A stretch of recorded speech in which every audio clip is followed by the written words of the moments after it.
નમસ્તે મિત્રો, મારી ચેનલ ન્યૂ ગુજરાતી ફાસ્ટમાં આપનું સ્વાગત છે। ભગવાન શિવના જ્યોતિર્લિંગ એટલે કે સોમનાથ મહાદેવ।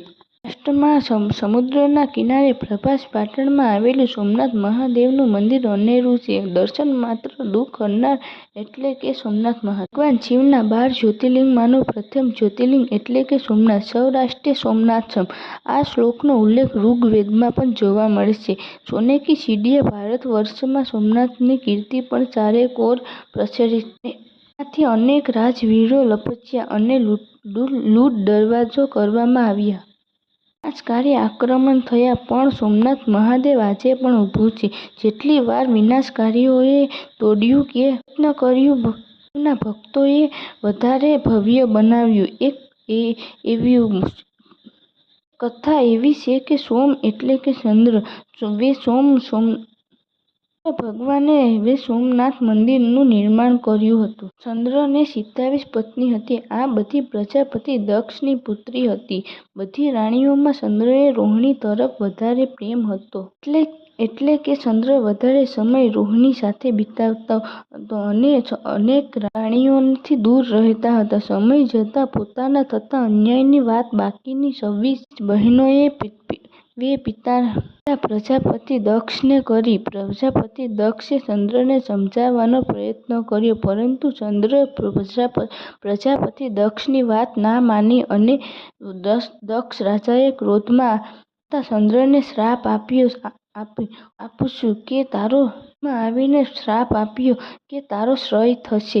ક્ષય થયો અને શ્રાપના કારણે ચંદ્રને તેજ પ્રભા ઘટવા લાગી, ક્ષય રોગથી પીડાવા લાગ્યો અને ચંદ્રનો ક્ષય થયો અને પોતાનું પ્રભા અને તેજ પાછું મેળવવા ઉપાય શોધવા લાગ્યો। ત્યારે નારદજીએ ભગવાન શિવની આરાધના કરવાની કીધી। ત્યારે ચંદ્ર પોતાની માનીતી રાણી રોહિણી સાથે સમુદ્ર કિનારે આવ્યો અને ભગવાન શિવની આરાધના કરવા લાગી ગયા। શિવના મહામૃત્યુ જપના મંત્ર ધ્યાન પ્રાપ્ત કરી ચંદ્રએ ભગવાન શિવને પ્રસન્ન કર્યા, તેમજ પૂજા અર્ચના તપસ્યાથી શિવ જ્યોતિ સ્વરૂપે પ્રગટ થયા અને ચંદ્ર રોહિણી સહિત ભગવાન શિવને પ્રાર્થના કરી। આથી ભગવાને ક્ષયમાંથી ચંદ્રને મુક્ત કર્યા। 15 દિવસ ક્ષય અને 15 દિવસ ક્ષયમાંથી મુક્તિ મળશે, તથા ચંદ્ર 15 દિવસ વધતો અને 15 દિવસ ઘટતો। ભગવાન શિવને ચંદ્રને વિનંતી કરી કે તમે જ્યોતિ સ્વરૂપે પ્રગટ થયા તો અહીં નિવાસ કરો। તેની પ્રાર્થના સ્વીકારીને શિવલિંગ સ્વરૂપે થયા અને ચંદ્રને ધામધૂમથી સમુદ્રના કિનારે ભવ્ય સ્વર્ણ મંદિરનું નિર્માણ કર્યું। આ ચંદ્ર એટલે કે